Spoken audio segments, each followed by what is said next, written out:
Women in Wellness is more than just a speaker series. It's a tradition that reflects our shared belief that education, empowerment, and access to care are vital for living healthier lives. It's a reminder that by coming together, learning together, and supporting one another, we are actively investing in the well-being of our island community. 3 women co-founded this event in 2017. Meryl Brailauer, there's Meryl.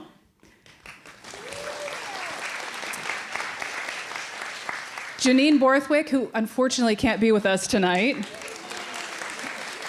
And Melanie Sablehouse, who also can't be with us tonight.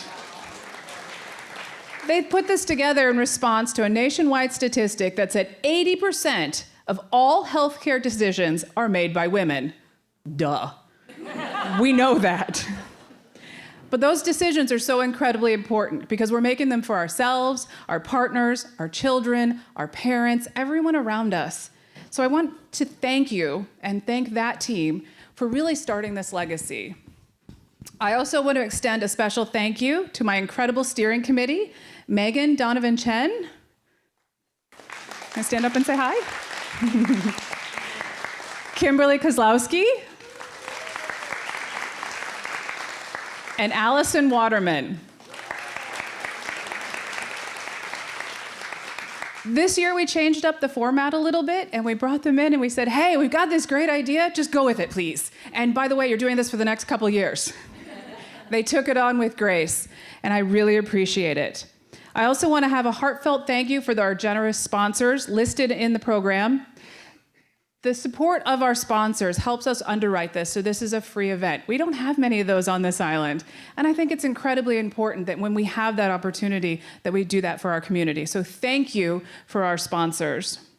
I also want to extend a heartfelt thank you to our host, the Great Harbor Yacht Club, for once again opening their doors and their parking lots and creating such a heartfelt setting for today.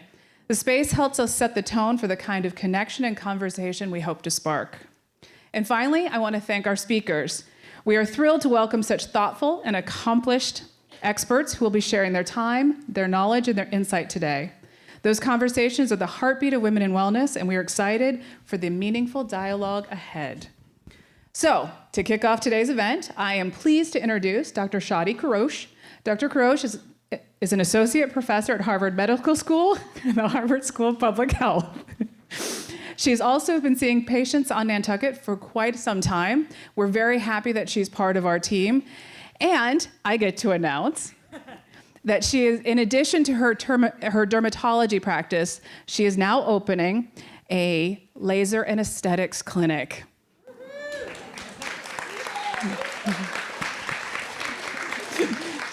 I know I'm excited about it, so I'm going to turn it over to Dr. Kourosh. Thank you so much, Amy. It's been such a privilege to serve as the staff dermatologist at Nantucket Cottage Hospital with our wonderful leadership team. And it's just such a privilege to take care of this community and be with you here today. And I'm excited to talk to you about a topic that is so important and that I speak with my patients about every day, which I have called the atomic habits of skin health. So what do we mean by that?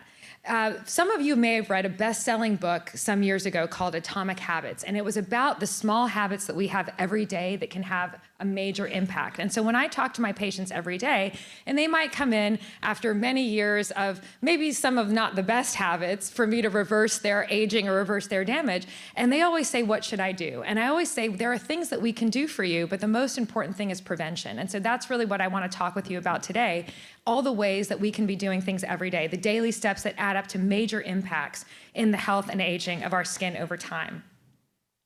And so, if you could indulge me a little bit, my nerdiness, this is what my students at Harvard Medical School have to sit through every day.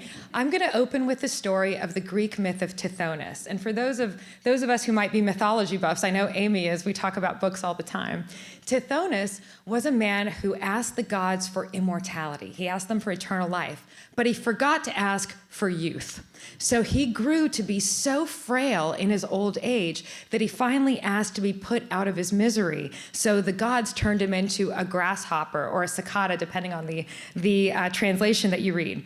And so this is a reminder that to live long is not the same as to live well and to live with vitality. And so we really have to emphasize both.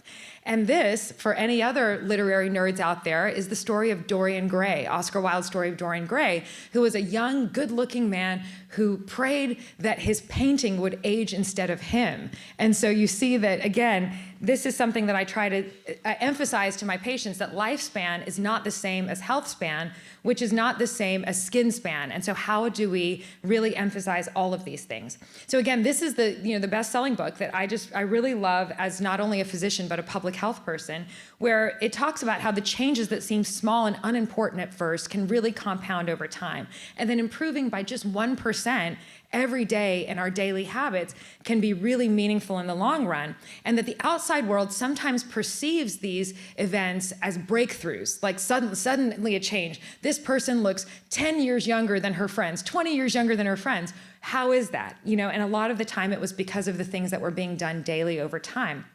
And we have examples of this in the real world, or sort of in the outside world, which would be things like compound interest or the growth of cancers. A lot of the time cancers are growing really slowly in the body, and we don't know that until suddenly some sort of event happens. Thankfully, with our early detection techniques, we're doing much better at that and catching them sooner. And then also the growth of a bamboo plant. For any gardeners out there in the audience, bamboo plants, their root networks are growing, underneath the earth. And so it looks like nothing is happening. And then suddenly they shoot up, and they're, really tall in a short period of time. So again, this is what we're talking about today, is that to improve skin health and the duration of youthful, healthy skin as long as possible, what are those atomic habits? And I put them in 3 categories.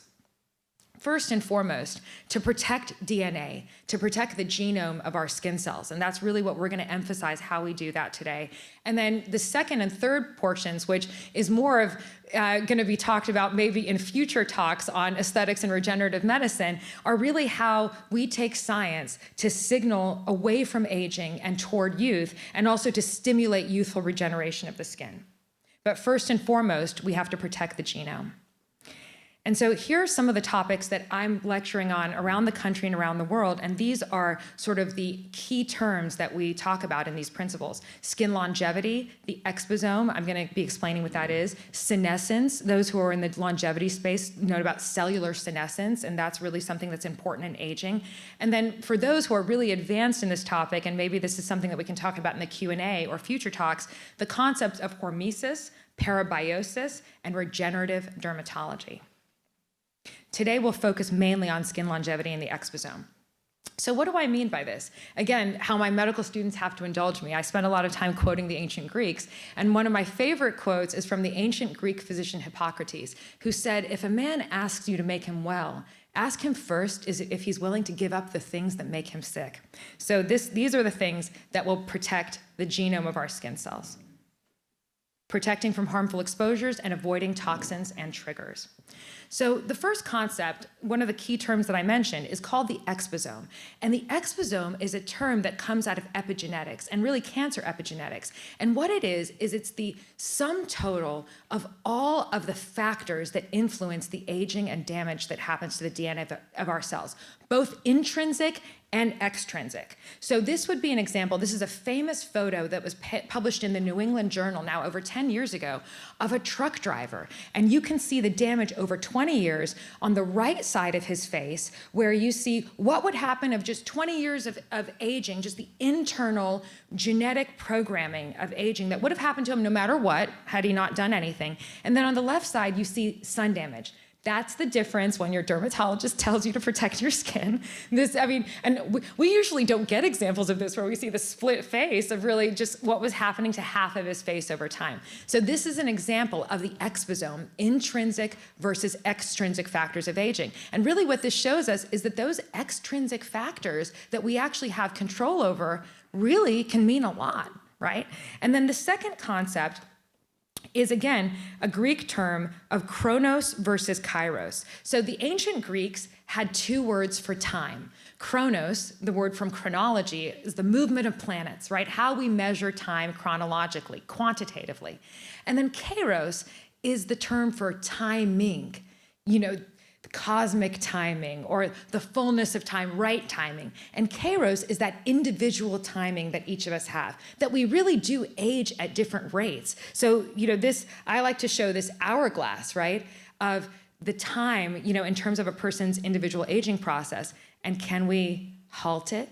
Can we turn it upside down? That's more regenerative dermatology. We can get to that in our future talks. But right now, at least we want to slow down that DNA moving through the hourglass. So another analogy that I use for the exposome is it's the idea that we are dealt a certain genetic hand of cards in life by our genetics, but there's a certain range of possible outcomes that could happen, and how that range is determined is how we play those cards. What decisions do we make? What things do we choose to do?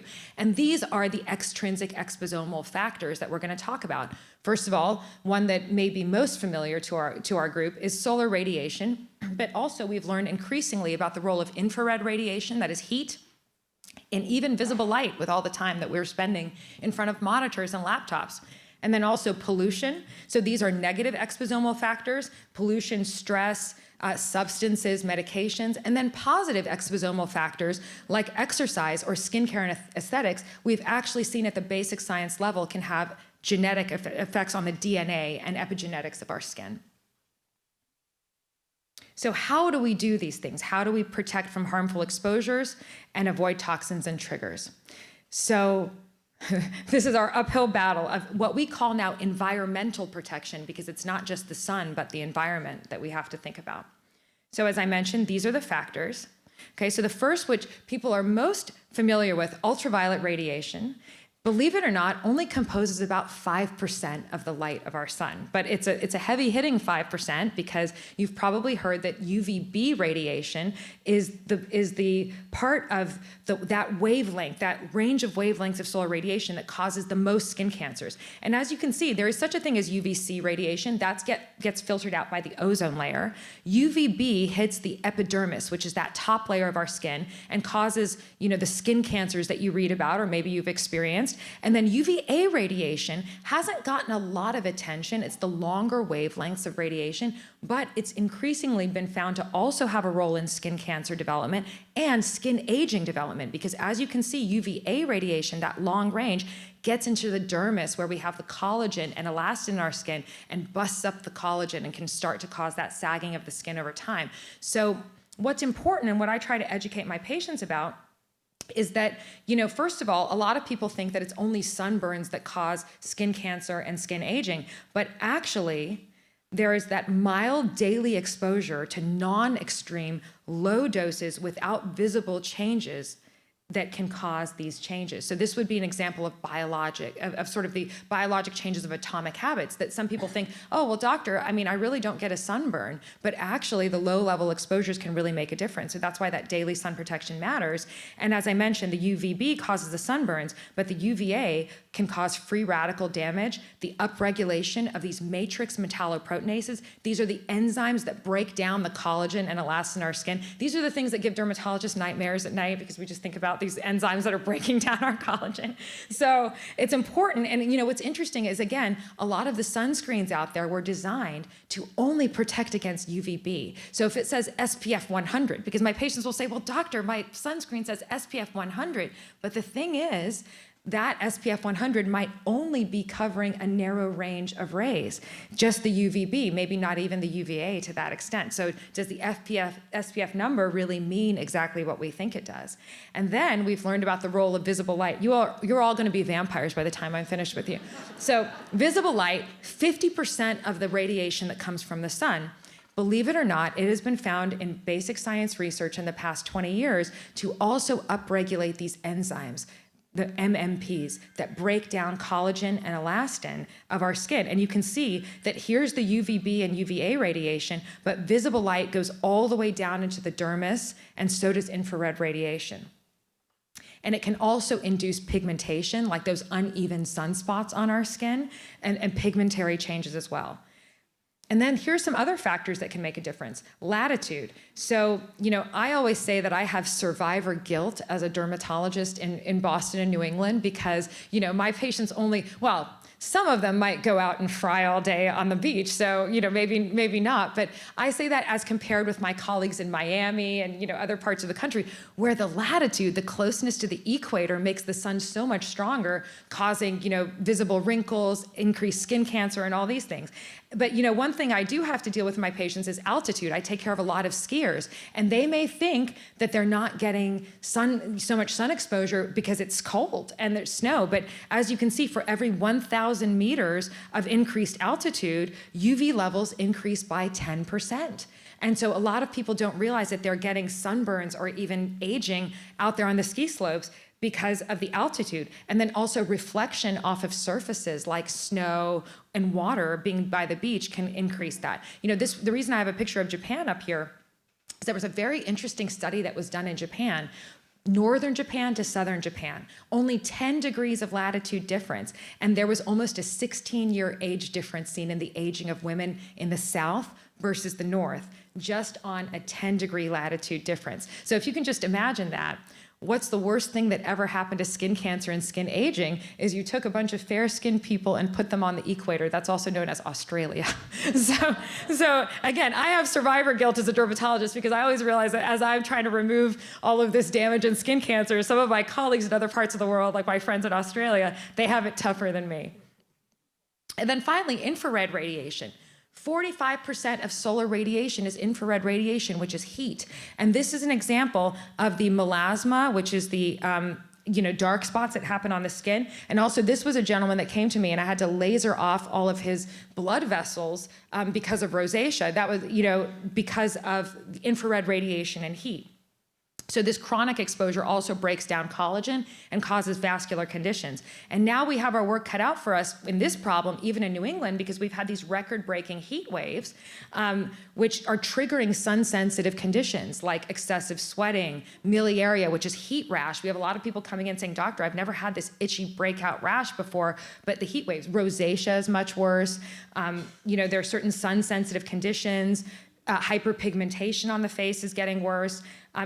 Certain allergens are becoming airborne because of that. So we really have to think more about that. And then also pollution. In recent years, there's been a huge emphasis, and this is why we don't call it sun protection anymore, we call it environmental protection, which is that these pollutants actually in smog and now these increasing wildfires. So we got the wildfire smoke from Canada, my poor friends in LA. The LA Times called me because I've actually published on the role of pollution on inflammatory skin conditions and skin aging when the LA wildfires happened, because how could they protect themselves? And it really takes a lot because these pollutants actually settle on the skin, corrode the skin barrier, damage DNA, cause premature wrinkles, sunspots, and then also increase skin cancers. So we really have our work cut out for us and this was a study that was done showing increased sunspots on the skin after smog exposure. So,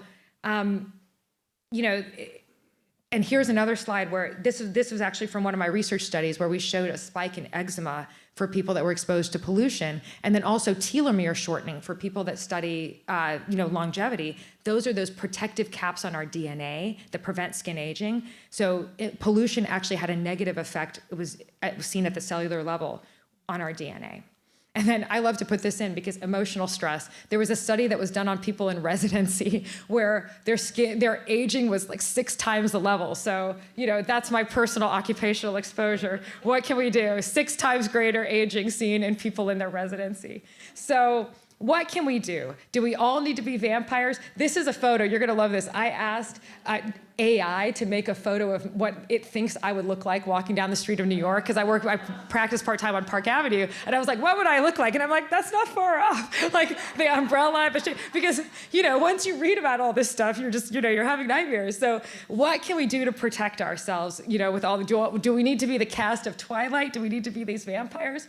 Well, so as I mentioned, SPF. So this is a little schematic that I drew for my patients about SPF, because they come and say, well, doctor, do I really need to wear SPF 100? Is that really necessary? And the thing is, there's a diminishing return with SPF. It's not a linear relationship, right?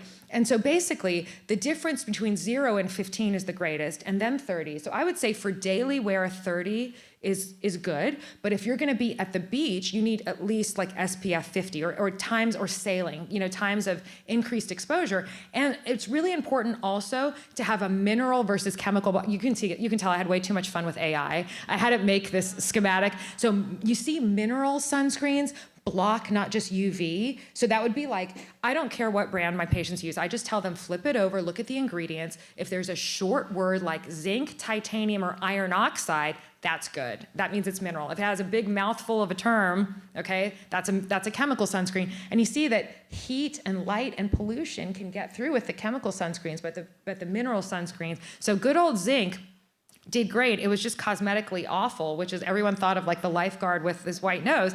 But actually, there's a lot of innovation that has happened in the 10 years, and you can find very sheer formulations. And so I would say mineral sunscreens are best because they protect against all of these other factors, okay, not just UV, and also they're more hypoallergenic. People don't tend to get allergies to mineral sunscreens, okay? And a lot of my patients ask me, but doctor, there are so many options in Europe versus the FDA hasn't allowed. The good news is more are coming down the pipeline.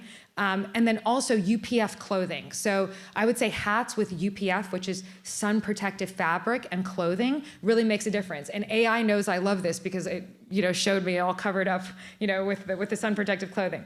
Okay, and then so basically what have we learned from all of these factors is we need a multi-layered approach where we need a good cleansing regimen to wash off the pollution, okay? And then we need to moisturize to restore the skin barrier because the smog around us, especially if we spend a lot of time in the city, will corrode the skin barrier. And then before going out, serums with antioxidants, vitamin C, vitamin E, there's a lot of antioxidants that can help, a moisturizer for barrier protection, a mineral sunscreen, sunglasses, and a hat. And then the other thing, if people are exposed to wildfire smoke, is when I gave advice to the LA Times, I said people need to wear sunglasses because smog actually damages your eyes, not just the skin around your eyes. And then also fire extinguishing chemicals. So, I really want to shout out to, our fire department and all the service that they do because, smog, smoke, and heat are really risk factors that we have to protect against. And then, as I mentioned, topical antioxidants can be helpful, and I'm happy to, talk more in the future about that. Why do I recommend moisturizers? This was my dear friend and colleague, Professor Anna Mondanova, who did a study at Harvard Medical School where she showed that the mitochondria of our skin cells need ceramides, which are good fats, to be able to regrow and restore the skin barrier after it's damaged. So ceramide-based moisturizers, there's really evidence for that. Because of stem cell exhaustion, we have to feed our skin cells with ceramides and also nutrients and vitamins. And then the skin circadian clock. So Amy knows that I took a red eye from LA the night before I got here. And I really had my work cut out for me because your skin can also get jet lagged. So we know that there are actually circadian differences, the circadian clock with the skin, where our skin cells are regenerating and renewing at night, which is why sleep is so important. Beauty sleep is not just a figure of speech. And our own internal defenses are up in the day. But if you're jet lagged, you're probably dehydrated and your skin's also confused about whether it should be regenerating. And it's regenerating the DNA, during the day when it's getting sun protection. So if you're jet lagged, you definitely need those antioxidants, moisturizers, extra protection because your skin is more vulnerable. Okay.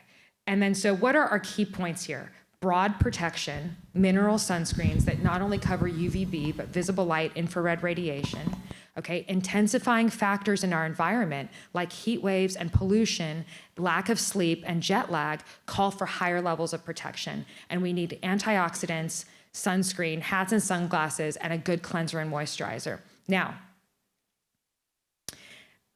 I know that we're pressed for time, so I'm just gonna quickly salute Suzanne, my wonderful colleague, and say that, there are certain dietary factors that age the skin.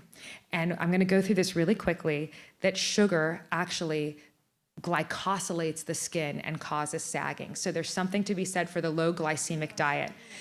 I'm sorry. By the way, do what I say, not what I do. Okay, and then dairy products can actually have an inflammatory role for people with acne. Not for everyone, but there's a percentage of women with acne that if they cut out dairy, they can do better. As I showed you there, so this patient of mine had rosacea because of heat, but wine and alcohol can actually be a trigger for rosacea. So spicy foods, very hot beverages, like really hot tea and coffee. That's my personal advice. I have rosacea myself, so I'm right there with you. And then sun exposure and overheating. So avoidance of triggers to the extent that you can. And I made all of those desserts for my friends. So I'm definitely in the guilty category with you all. So this is an example of sugar face, right? I love this. This was a schematic from one of the articles where you see sagging, and then dairy face is the acne breakouts. Wine face, you have the rosacea. Gluten face, gluten actually can trigger psoriasis, but that's a story for another day. So anyway, so I want you to take away there's such a thing as advanced glycation products that can settle on the skin. So Suzanne, I'm saluting you with that. And then also eliminating stress. So when my patients come in and they come to me for, cosmetic treatments, lasers, Botox, all these things, I often say, especially if they look stressed, I'm like, how are you doing? And if they tell me, oh, there's someone that's really stressing me out in my life, I always tell them, tell that person, your doctor said specifically I'm not allowed to talk to you, because joy is really important, okay? And that's really, I can tell you from a medical standpoint, there's basic science studies that show that role in the immune system and its translation into, all of the stress impacts the muscles of the face. This is the reason I have to do Botox. And actually it was interesting because neurotoxins have even been found to have a role in mitigating depression, because if a person can't frown as much, it actually has an effect on the brain. And that was actually the study that was done, really, because and then increasingly rapid weight loss. If people are super stressed out and they lose weight in an unhealthy way, maybe because they're battling cancer, or some people have had this reaction to the GLP drugs, they rapidly lose fat in their face and they're having to come in for filler treatments or skin tightening treatments and things like that. And so a lot of that, comes from overly stressing the body, a lot of what we have to do to sort of restore those people. And then the role of stress on hair loss. I mean, that's me holding platelet-rich plasma when we spin down the blood and inject, for hair growth. But a lot of these folks, it's the stress that they have, either from their emotional stress or from the GLP drugs or, whatever they come in, things that overly stress the body too much can cause hair loss. And that's the reason that we have to do hair restoration treatments. So again, our goal is to restore and protect. And in the future, we can talk about,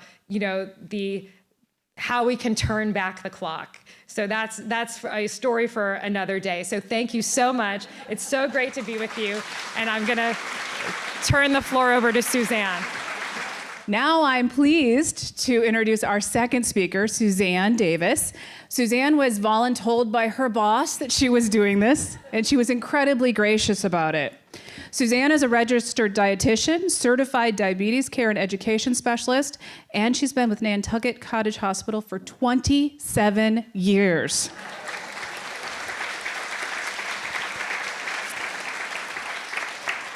She is officially our clinical nutrition manager, and she does an amazing job, not just in our hospital, but in our community, and we are very proud of her. So please welcome her up. I was voluntold this in the middle of a meeting. But who couldn't say yes to this? Because diabetes and women's wellness are two of my most favorite topics to talk about. So when I was asked, we came up with the question, does being a woman increase your risk of developing prediabetes or type 2 diabetes? And the answer is yes. But why? So, well, truly, more men than women are still diagnosed with type 2 diabetes. They're diagnosed earlier on. Women see a big increase in insulin resistance when they go through their menopause transition. So,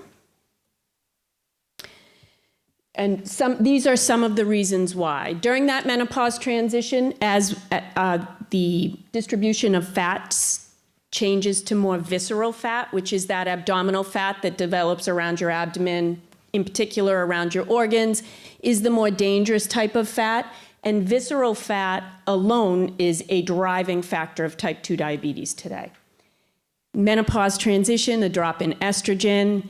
Estrogen helps insulin sensitivity. So as that estrogen drops off, you become a little bit more insulin resistant. And also another risk factor for women is if you've ever been diagnosed with gestational diabetes, your risk of developing type 2 diabetes somewhere down the line increases by 50 to sometimes 70%. So it's quite significant. And in fact, I see a lot of women with gestational diabetes, and it's one of my main messages. It's so important we control those blood sugars while you're pregnant, but it's so important that once that baby is born, we do our best to try and maintain some of those lifestyle changes. This is the most oversimplified scientific version of what happens with insulin sensitivity and the development of type 2 diabetes. We eat food, our bodies turn it to sugar. Sugar is your body's primary source of fuel. So it needs to get into the cells. Your body releases insulin. The insulin is the key that allows the sugar inside the cells. When that's not functioning properly, you now have excess sugar and insulin circulating in your bloodstream, and it's not meant to be there. So consistent high blood sugars over time will start to do damage, both microvascular damage and macrovascular. Most people know about the microvascular, the retinopathy, nephropathy, and the neuropathy. That's damage to your eyesight, your kidney function, and the feeling in particular your feet and your toes. But it also doubles your risk for heart attack and stroke. And that's what a lot of people miss along the way. So it's actually quite significant. I often tell people that when you're diagnosed with diabetes, and if it's not well managed, your risk of having a heart attack becomes the same as somebody who's already had a heart attack. So it's quite significant. So when you have diabetes, we monitor 3 things to make sure you don't develop any of these complications. We call them the ABCs of diabetes. A is your A1C. When you have so let me backtrack a little bit. If you go into the lab and you have some labs drawn and you get a complete metabolic panel and there's a glucose level on there, that glucose level is a picture in time. That is your blood sugar at that given moment. But just like at this moment, I might be smiling and laughing, 20 minutes, 30 minutes later, I could be crying, right? So that one number really doesn't give us a good picture of what's happening. So what we do is we draw this A1C level, and that tells us on average where your blood sugar has been running over the last 3 months. So these numbers are pertinent to people with diabetes. If you have diabetes, your goal for your A1C is to be less than 7%. B stands for blood pressure. We need your blood pressure to consistently be less than 130/80. And C is for cholesterol. That's your bad cholesterol, your LDL. And we need that to be less than 100. So we tell people with diabetes to know your numbers because you have to advocate for yourself, right? But if we are telling people with diabetes they need to know their numbers, wouldn't it help if those of us who don't have diabetes know where these numbers should be so that we know where the work needs to be done and we can prevent, because that's the key. Just like Dr. Karush said, it's all about prevention. So know your numbers. I think it's really important. These are A1C levels. So a normal A1C level is 5.6 or lower. So anything under 5.7 is a normal A1C. An A1C between 5.7 and 6.4 is prediabetes, and 6.5 or higher is diabetes. When it comes to blood pressure, here's a list. You can take a peek. Normal blood pressure is less than 120/80. Again, as I mentioned, if you have diabetes, we really want to see it consistently be less than 130/80. And then you can see as you get a little higher than that, there's different stages of high blood pressure. And it's probably, worth mentioning that I can promise you there are people in this room who have diabetes, but nobody in here looks sick, right? Diabetes and high blood pressure are chronic illnesses that people walk around with all the time. That takes a lot of thinking about on top of an everyday lifestyle. You've got kids and a family and a job and a marriage and all sorts of things. But chronic illness is right there as a big responsibility to be paying attention to. You can be walking around with these high numbers, whether it's an A1C, whether it's cholesterol, whether it's blood pressure. It's doing its damage. but you don't necessarily know. It's not showing like you're bleeding, right? But you should know what your numbers are. So when you go to the doctor and they check your blood pressure and they put it in your chart, ask. Ask what your blood pressure is so that you know where you're at. And this is cholesterol. I did cholesterol, LDL, and HDL. LDL is really the driving factor behind medication. So I mentioned that that is what we look at for people with diabetes. We need your LDL to be less than 100. But HDL is very important too. So to differentiate, this is how I tell people, LDL is your bad cholesterol. Think low or lousy, right? You want that number as low as you can get it. And HDL is your good cholesterol. You think high or happy. So really optimally, we want that 60 and higher. And we really do that through exercise is really one of the main ways. So now we talk about lifestyle and prevention. I'm going to start with exercise because we all should be moving more.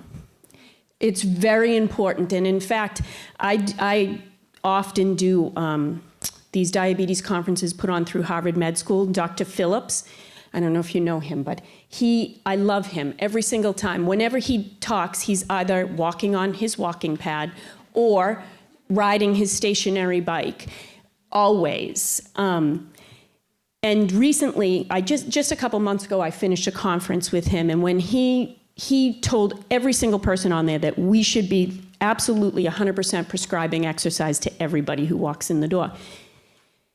And at the end, they opened it up to a Q&A, and somebody asked, should we be concerned if we feel like that's outside of our scope of practice when we're prescribing exercise? And he very quickly said he would be the first person to testify against somebody who didn't prescribe exercise.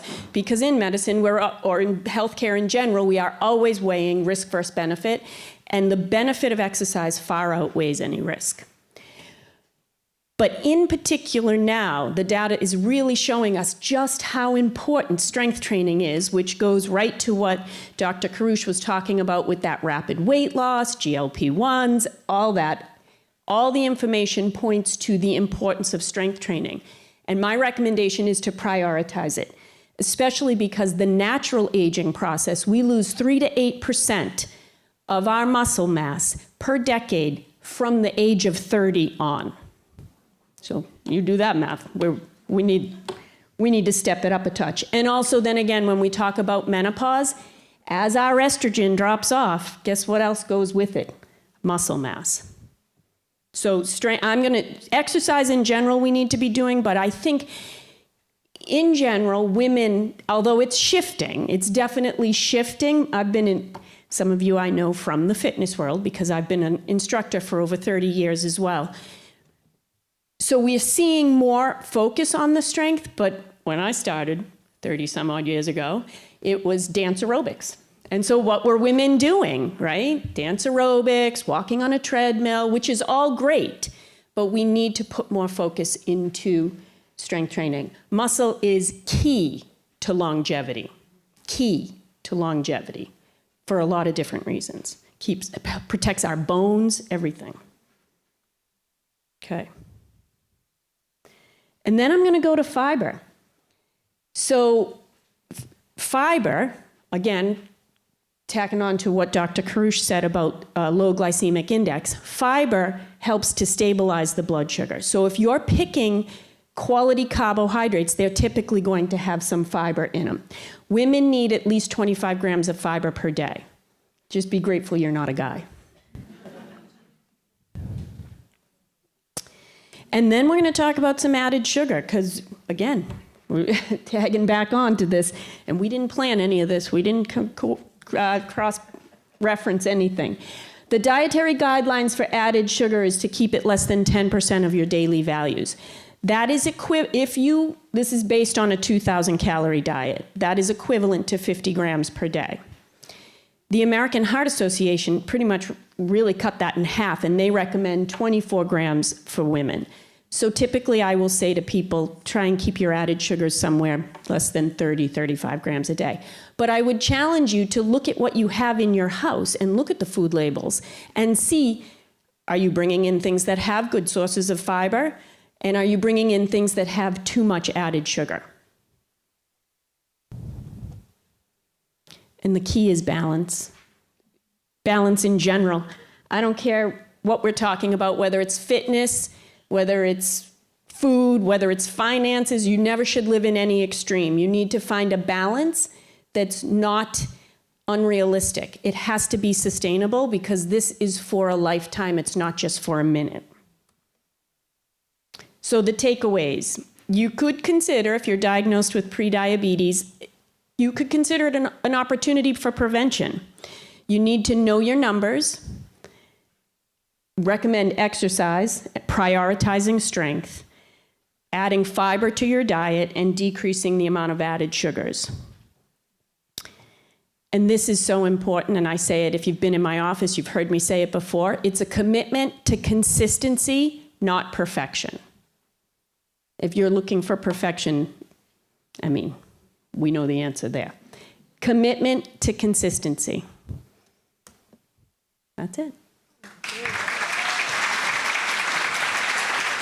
As we wrap up, I just want to thank the entire Nantucket Cottage Hospital team. Many of the people are here tonight, and they're supporting the speakers.